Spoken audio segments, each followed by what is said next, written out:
Hi, this is Shambhavi. Welcome to my weekly podcast about spirituality, love, death, devotion, and waking up while living in a messy world. The Satsang with Shambhavi podcast is recorded live each week with students of our nonprofit community, Jaya Kula. For more information and to find out about attending a satsang, visit jayakula.org. Thanks for listening. Much love to you, wherever and however you are. Would you talk about memory and how it relates to practice? I can think of a few different ways. One is that in this kind of tradition, both Trikashaivism and Dzogchen, both direct realization traditions, there's a certain class of teachings called view teachings. And view teachings are considered to be the most important thing that you receive from your teacher.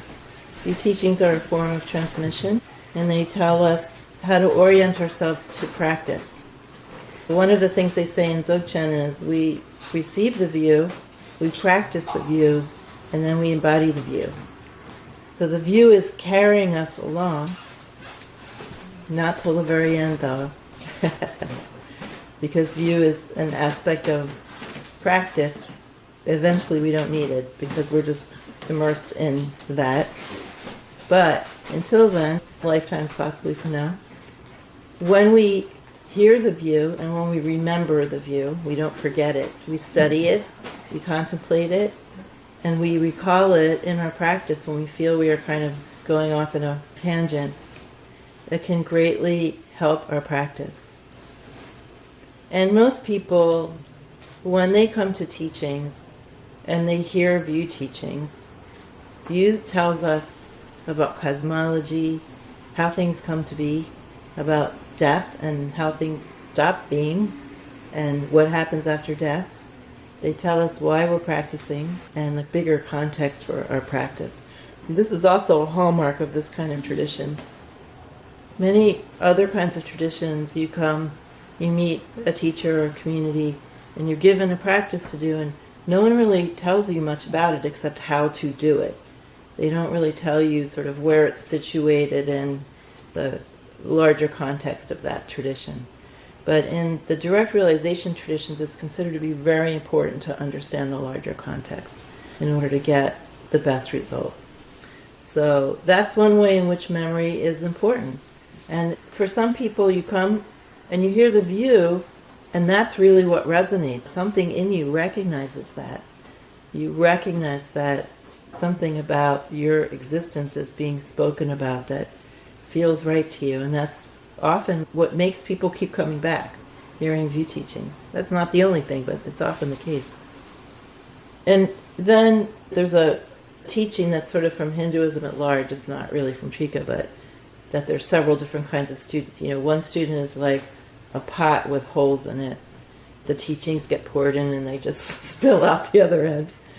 The second kind is the pot is turned upside down, which is basically like the student isn't listening or holds on to a sort of attitude of skepticism or has some sort of density that the teachings can't even get in.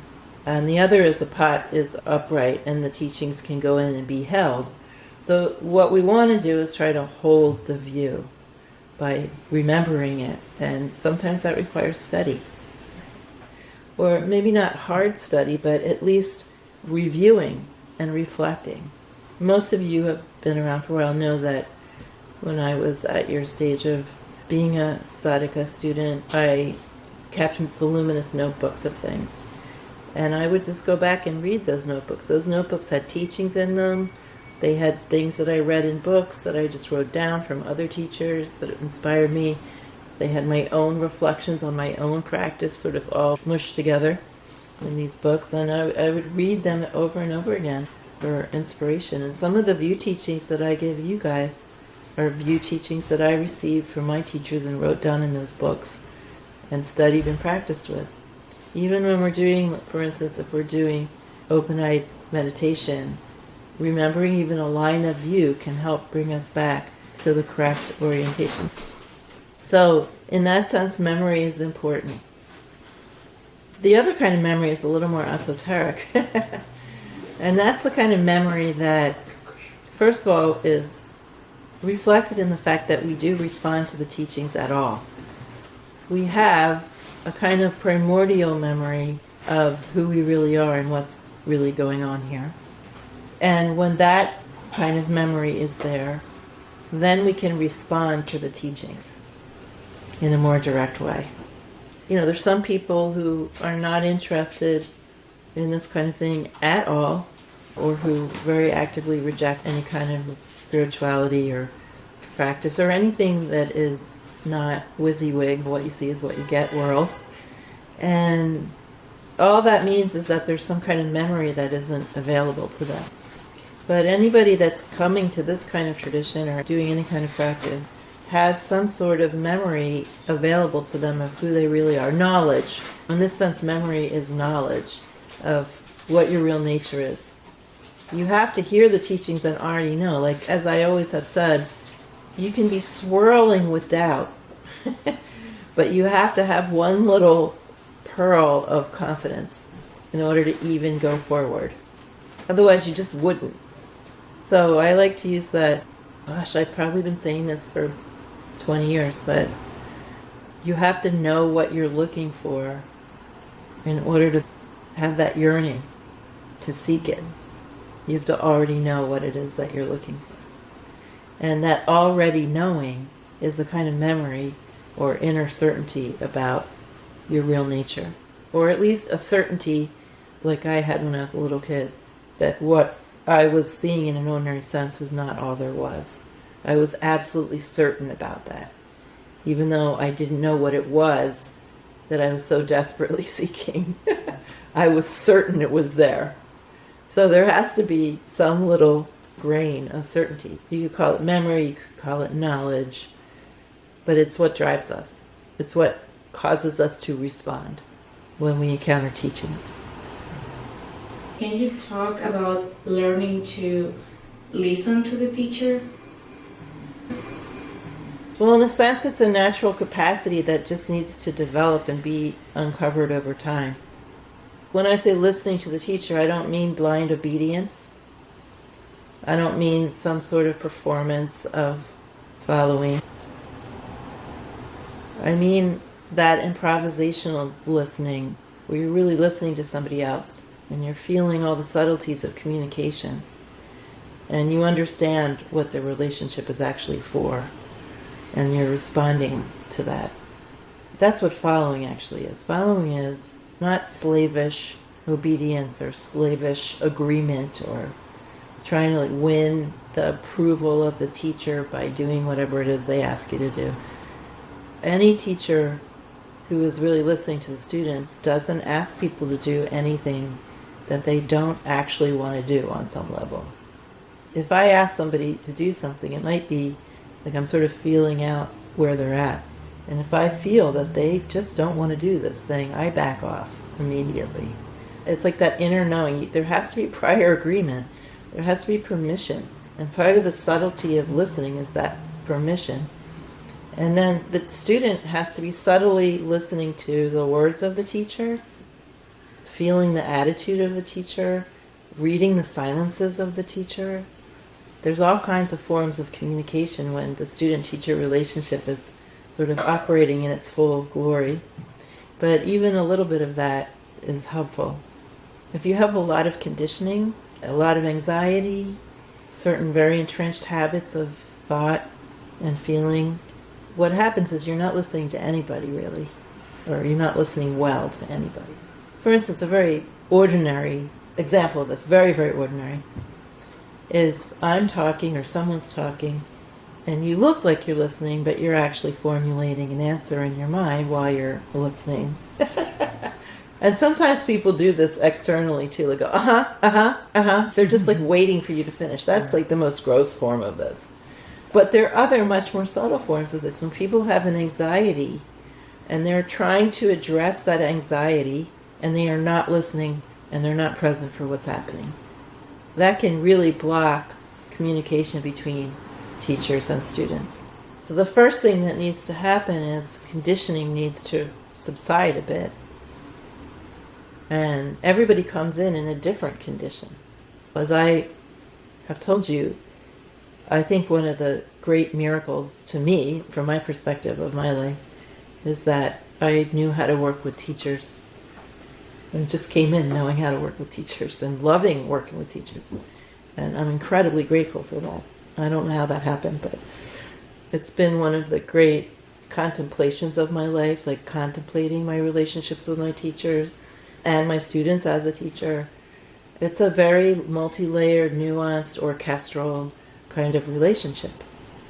And some of you also have been in circumstances where you know that I've waited years to be able to tell you something or do something with you, like waiting for that right time. So a big part of the relationship is also timing, because the job of the teacher is to do things that work, that actually help the student, not to just be pushing a program on somebody. And definitely I've gotten better at that as I've gone along. But the thing that's so fascinating about, to me anyway, I'm just speaking for myself, that has just been, a lifelong preoccupation for me, is how incredibly subtle the relationship can be. And it's like absolutely engaging. It's like the most refined piece of music or the most refined bottle of wine or the most refined something. It's incredibly refined and multi-layered and fun. It's just fun to play that way. Everybody comes in a different condition, and you all have different capacities for doing this, and I don't expect everybody to be doing it the same way, and I want everybody to be themselves. Somebody who was in the community for a while but not really practicing all that much, but just being a fun person to have around, they got mad at me at what they perceived to be the faux devotion of students, like students were just performing. And then that person called me recently and we had a fun conversation. They had sort of seen some things and changed their mind, and I said, when people do that to me, I am cringing inside. And she said, I didn't realize that. I said, yeah, I'm trying to not interrupt people's thing too much, especially in the beginning, but really I only want everyone to be themselves. And if you feel real devotion, that's great. But if it's just a performance, or largely a performance, I am cringing inside, just letting you know. I don't want that from anybody. I want everybody to be able to have the possibility to have the realization that I've had, to whatever extent you can. And that involves 100% honesty. That's what it involves. And 100% just being willing to be wherever you are, even if it's looks really messy and not great from your perspective. From my perspective, honesty and just being in your own seat, doing your own thing in your own way, is where it all begins. That's what we've got. You can't realize from a position of fakeness.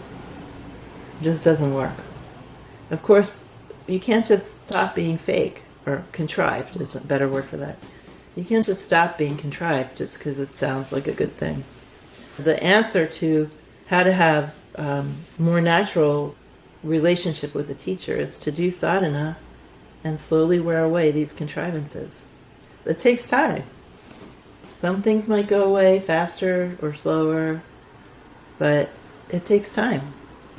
And that's one thing that we don't really have a sense of a lot of the times in our culture today, how long things take. We don't really have a sense of the vast apprenticeship that waking up really is. Then the other kind of memory I didn't mention is memory of other lives. Speaking of vastness and how long it takes. When you get to a certain point, and I'm not saying any of you are going to get to this point, because again, everybody's completely unique, right? But when you get to a certain point, you do start having memories of other lives. And some of them are useful and some of them are utterly ridiculous and not useful at all. Random stuff. But one of the benefits of having those kind of memories is that you do realize how long this process is, how vast it is. And that's kind of relaxing. You don't have to do it all now. You can't do it all now, but some of us are trying. And then, of course, some traditions, they're urging you on with this sense of doom. You must do it now because some doom thing is going to happen. But actually, it's all very, very long. Eternal, as a matter of fact. The thing is, just try to be as honest as possible, even if you think it's not what the teacher wants, but it always is what the teacher wants. This teacher, anyway. And just give the process time to work. So my question is broadly about mantra, japa. Well, mantras are little wisdom bombs. And in this tradition, all mantras are coming from Devi, from Ma Parashakti. And they're all coming out of the heart space. And so when we do mantra, we're traveling back to the source of those mantras and discovering primordial wisdom. Maybe not right away, but first we encounter the gross vibration of the mantra, but then as we continue to practice over the years, I'm saying this way because sometimes people will come to me and say, I've been practicing this for 3 months and I haven't noticed. I'm like, 3 months? Devi in this tradition, specifically para, is that primordial vibration, also sometimes called spanda, which is the essence of sound. And she is speaking the world and all worlds into existence. And everything here is one of my favorite things ever from this tradition. Everything here is said to be visible sound. We are having a more condensed sound-like experience. And when we do japa, we're pouring something more subtle into our more condensed sound form. And so we're getting more subtle as we're doing it. And eventually we're so subtle that we can perceive wisdom. But mantra is also great because it's so easy. Unless you hate doing mantra. Some people do. But if you've got any attunement to that kind of practice, it's so easy. You just sit there and mumble some words out loud. And anybody can do it. So it's always sort of the first practice that anybody gets. Because really anybody can do that. And eventually it just gets subtler and subtler.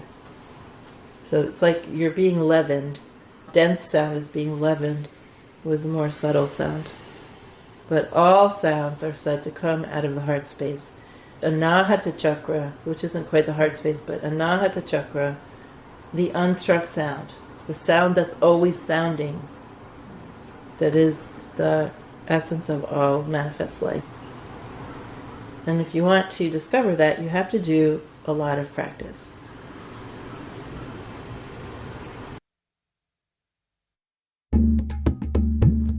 Satsang with Shambhavi is produced by Jaya Kula, a nonprofit community offering opportunities to learn and practice in the direct realization traditions of Trika Shaivism and Dzogchen. If you enjoyed listening, please help us keep this podcast and many other teachings open to all by making a monthly or one-time donation.